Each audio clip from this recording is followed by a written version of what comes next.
कोटड़ी मां सिंधियाना news network जे reporter Mohammad Ramzan उजण मूजिब कोट bungalow में मौलाना तकी नजफी पारां बरसात मुतासिर जी ख़िदमत जो सिलसिलो जारी।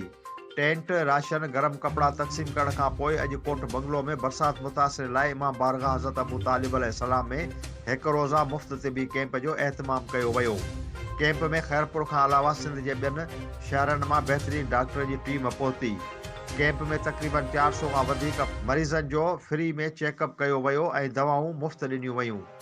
मौलाना तकी नजफी पारां मीडिया सां ॻाल्हाईंदे चयो त बरसात जो पाणी कोट बंगले में बीहण करे बरसात मुतासिर जा ॿार मुख़्तलिफ़ बीमारियुनि में वठिजी वञण करे मां इहो महसूसु कयो त फ्री कैंप लॻाए कोट बंगले जे बरसात मुतासिरीन खे फ्री में सहूलियतूं फ़राहम कयूं वञनि त जीअं मुतासिरीन वधि खां वधि फ़ाइदो हासिलु करे सघनि।